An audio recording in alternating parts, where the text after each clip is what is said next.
Blessings, everyone. Welcome back to Kyle's Cavern. I hope you guys are having an awesome night. Who I am if you're new here. I am Kyle, owner and operator here on YouTube as Kyle's Cavern and also Medicine Bag. So welcome. We love to have you here.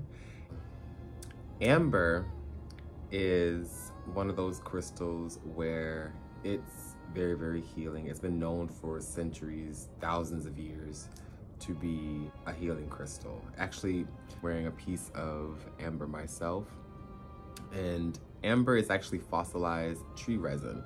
So if you think of like frankincense, copal is like the younger version of amber. So amber, it takes a million years, a few million years for it to really become amber. So the element for amber is going to be the spirit, because okay, so amber actually is also, because I think of like dragon's blood or like frankincense or copal, they call it the blood of the tree. So I do think that because it has the element of spirit, that's like the spirit, the essence of the tree. And actually the color of amber is actually naturally clear. The resin is clear, but the color it gets from is actually from the sun. So it's actually the sun's color is crystallized within amber, which I think is very cool. Now, I will say, amber is one of those minerals where it's faked a lot. So if you ever find, if you have any amber pieces, or if you see any amber pieces that have like glitter floating within or like inside of the specimen, then it's most likely not genuine Baltic amber. And if it still resonates with you, I would recommend you still use it, especially if it's a piece of jewelry, because I don't want you to throw it out. But I do want people to be aware that there are some non-genuine amber out there. So I do want people to be aware of that. It's part of the amorphous group of crystals. So that's along with opal and a few other stones as well that I can't really think off the top of my head. But just like opal, because it has like that watery the structure of it is very watery, is very amorphous. It doesn't really have a crystalline structure, but it is a very powerful mineral. The zodiac signs that are associated with amber will be Gemini, Aries, Leo, and Aquarius. So if you happen to be those signs, then amber is definitely one of those crystals that's calling to you, or you've been looking to get some amber. Or if you're not one of those signs, I feel like amber is really good. You may go through all, like Google for this zodiac sign, crystals for that zodiac sign, and if you go through all the pictures, they will change. So I do think that crystals are just for the person. There are some that don't work for others. So, and that's all, it's all trial and error when it comes to your crystals, and it's how you work with them. So you may buy, like I always say, buy a small piece, and you know, don't go crazy with the bank, you know, like trying to break the wallet, but definitely get like a small piece and work with it and see how it works for you. If you don't feel anything, then you can definitely pass it along to someone else, or you can definitely you know, find other minerals that resonate with you more. And if you find them, you can definitely start small and gradually get bigger and bigger crystals. The energies of amber is very soothing. It's like honey. It's very soothing and very healing. And I keep on saying healing because it actually helps to repel negative energy and also helps to reduce pain. So if you ever have like little children and you are a new mom out there, some moms have been giving their children for teething, they've been giving their children amber necklaces for them to chew on. And also it just helps around the throat chakra. It helps with inflammation, I feel too. Inflammation or anything that has to do with a lot of toxins in the body.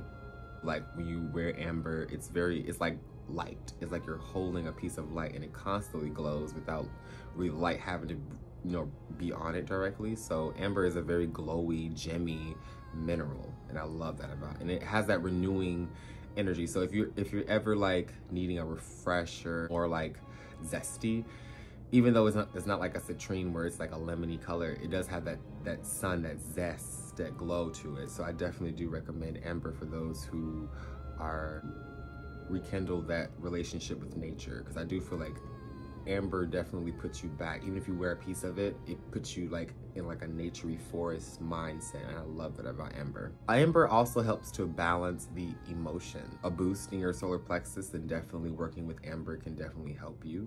We talked about is also good for protecting against negativity, and that comes with sickness too. So I feel like if we're operating in a negative aspect, if you're operating very like, you know, not your best self, that could actually, like your mental, could actually affect your physical, and it can trickle down. So that's why these tools, these minerals can actually help keep you mindful. Amber has been known to cure diseases in the body. So if you've been looking for more healing, really powerful powerhouse crystals to help heal the body, amber is one of those minerals. I really highly recommend amber to honestly any and everybody. It is a symbol of good luck and good fortune. So I feel like any of those crystals around the solar plexus really have that energy of good fortune, good luck, and that is just coming from your creative self. You really want to make sure that those chakras are balanced, and amber can definitely help to balance those chakras. So of course, starting off, it helps with your solar plexus and your sacral and your lower, I feel like your lower three. It really does help for you to, because it does come from a tree, so it has that grounding energy too. So your chakras for amber would be your solar plexus, your sacral, and your root. And I do believe that those definitely have a combination of those energies within amber. It helps you to keep grounded. It helps with your sacral chakra, which is your tribal energy. Carnal nature lies within your sacral chakra, and you want to make sure that those energies are balanced and healthy. And your solar plexus, of course, that's your creativity, that's your creative spot. So you definitely want to make sure those are balanced. And amber can definitely bring those into alignment. Locations where you can find amber will be the Baltic Sea, and also amber has been found in Egyptian tombs with pharaohs as well. So you can definitely find amber, you know, in very random places in history because of transport back in those times, and still current to this day. You can definitely see amber through history in certain places. Now, I do associate amber with the goddess Freya, or Frigg. She's the goddess of health. She is the goddess of love. I feel like she definitely has that motherly, loving energy. And she's the wife to Odin. So that you can take some daisies and some amber and wrap them around with some twine and give it as an offering for Freya. So she's definitely a nature-based deity. Freya also, her name is actually the name of Friday. So our day of the weeks, you know, we have Monday for moon, then, you know, we go down the list of the days of the week, and then we get to Friday is actually the day of Freya. So you can actually do that ritual or that little offering to Freya on a Friday if you really want to connect with her. As far as color ranges go, there's about 300 color palettes of amber. So you can definitely find your color, because they come really dark. You can get them really light, and it all depends on you. There's also blue amber. So that's also a new one too. So, well, I wouldn't say new, but it's definitely one that I think people may not know about, blue amber, but that's definitely another one you can work with. I hope you guys get a hold of some amber because it is really powerful. It's really protecting. It's really, I've also been heard that it has this ability to keep insects away, which is very interesting as well. You find either plant life, like parts of wherever the amber came from, so parts of the tree, some bark. Sometimes there are full animals trapped within amber. And if you remember Jurassic Park, how he was able to bring the dinosaurs to life was him using the amber that was attached to his cane. So I would definitely put a picture of that right there, that classic awesome film. But you can definitely use amber to really tap into that prehistoric energy, because who knows actually what you might find in your amber. Because like I said, amber is fossilized tree resin, so that's millions of years of items being trapped within the stone. So you can definitely find some interesting things. If you have like a little magnifying glass, if you have like a light that you can shine through your amber, who knows what you may find in your amber. With that too, you kind of have like a walking I know people may not like this, but like taxidermy, you kind of have like a walking taxidermy with you, because you may have insects, like I said, you may have animals trapped in your, some tree parts, and you can work with the energy of the specimens within the amber in your day-to-day. So just like that comes how we talked about how minerals can be more than one. You can definitely work with the insects or the plant life that is within amber. So I found that to be very cool too. I hope you guys enjoyed this quick video on amber.